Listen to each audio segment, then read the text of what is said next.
Texicurians are here in Alaska, the state that's 2.5 times the size of Texas, if you can believe that. But most importantly, we are here with a couple of great Texans. I'm here with Brent and Summer Adcox, and they are second generation and fifth generation Texan, respectfully. And we are going to fry some halibut. This is the land of halibut. We're in Homer, Alaska, and this is considered the top place in the world to fish for Alaska. So Brent and Summer, tell us a little bit about what you're going to do here today. Today we're going to make fried halibut. This is kind of like your beer battered halibut. Most of the time when you cook halibut, you want to batter it instead of cornmeal it. So this is a beer batter type. We're using just a McCormick's batter, but we're going to make it better. Yeah, the issue with halibut, it's very low oil content. A lot of water content to it, so cornmeal tends to dehydrate the fish a little bit. The beer batter tends to hold moisture in a lot better. First step of this recipe is buy a boat, go fishing, catch it out in the Cook Inlet. This is all fresh. This is packaged here in Homer, minus 80 degrees Fahrenheit, sushi grade fish. Sushi grade, yeah. I know enough to know that's the best. Yep. That's what you want to try to have. So yeah, tell us a little bit about this recipe and what we're going to do with it. This is Brent's recipe. Here we go. You're on the spot, Brent. Yeah, so the first step is we're going to cube this stuff up to make it into small enough pieces that it fries quickly. We don't want to fry this a long time. It tends to dry out. So we cube it up into inch-sized cubes. The seasoning's pretty simple. It's just some garlic salt. I see that right here. We have garlic salt and McCormick's beer batter. McCormick's beer batter. And the thinner you make the beer batter, the more tempura style it is. The thicker you make it, the more beer batter style it is. And you can kind of make the consistency whatever you want. We tend to use cold water. You can use beer. But you have to make sure it goes flat. You cannot fry your fish when the beer isn't flat, or you will end up with a giant mess. Giant mess. So let's cut that last bit of fish. Yep. Okay. All right, let's do it. So this looks like, what, about a pound? This is a pound. We get all of our halibut kept in 1 pound packages. And when did y'all catch this? How long ago? This one we caught about a month ago. Mm-hmm. But when it's frozen and sealed properly, this will stay good in the freezer for a couple of years. Nice to know. And this looks like you're about in what, 1 to 2 inch? About 1 chunks? inch. Yep. Yeah. About 1 inch squares. And there's no precise science to this.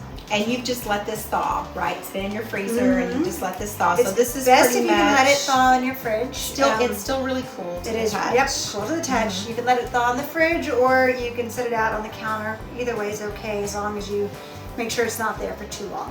And this, you're doing what about per person? What would you recommend? I normally recommend about a half a pound a person.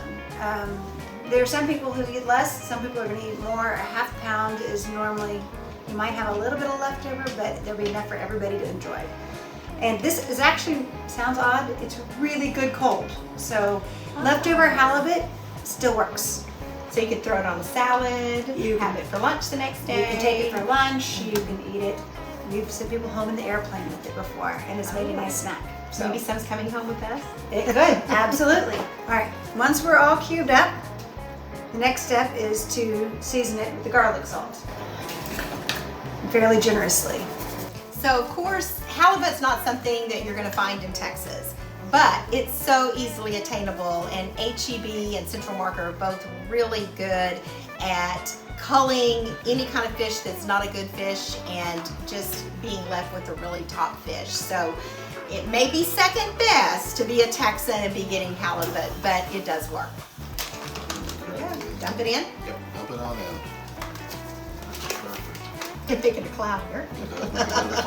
I'll be off over here doing some batter mixing. So you're adding water to it, and is there anything else that you're going to add to it? Nope. That's it. Can't be much easier. This is a really difficult recipe, Well, but it's a because crowd favorite. the halibut kind of speaks for itself. It does. So you don't want to cover up the flavor. You don't want to cover up the flavor because it is such a light white fish. You don't want to put anything that it's going to absorb and change that flavor. Okay, so we have the batter has had water added to it. It's just basically water and the fish Beer batter. beer batter, yeah. And so now he's taking the halibut and adding it here. This is where it gets a Can you little see it? dirty. First step is to wash your hands really well. This is coming from a doctor. Yes. And then you really get to get your hands into it. Here we go. Mix it all together.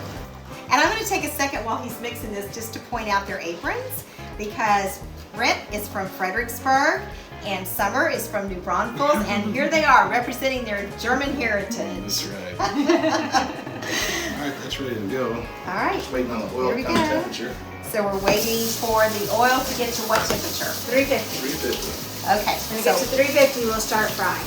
And this fish is cold. One thing we don't want to do is we don't want to do too big of a batch at a time because it'll drop your oil temperature. It kind of reduces the crispiness of the fish.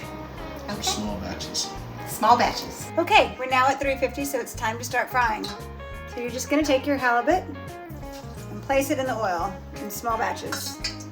And the important thing to remember is when you fry halibut, you want to take it out before you think it's done, because it is actually going to finish cooking while it rests. You don't want to overcook it or it will be dry. You also want to make sure you don't drop your oil temperature too much. We're still good. Or your fish is going to end up soggy. And what we're looking for is just a light golden brown. It's looking about done, so we'll take it out.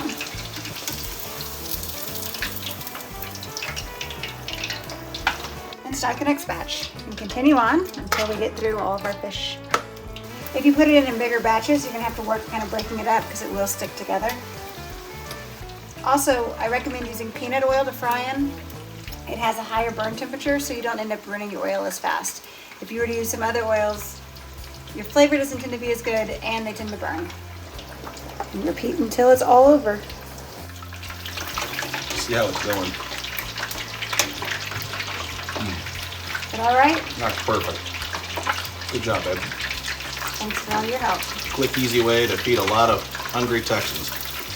Okay, we have a beautiful plate of halibut that is fried to perfection right here. One more thing missing, and we need our cocktail sauce. We like to have cocktail sauce with our halibut. You can eat it with whatever you like. The kids like it with just ketchup, but I like a little more bite. So for our cocktail sauce, we're just using ketchup, or whatever your favorite brand is. This is just the Simply Tomato. And we're gonna add Worcestershire and some fresh lemon juice.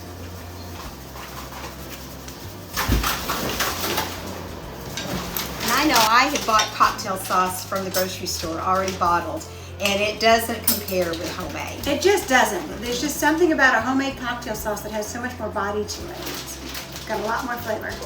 I like mine spicy, so I'm pretty liberal with the horseradish.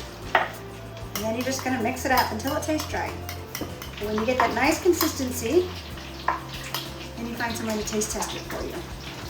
Honey, Go for it. Here we go. finger.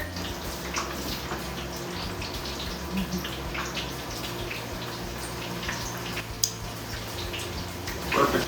Woo, we got the thumbs up. Okay, Ready to eat. here we go. Let's eat.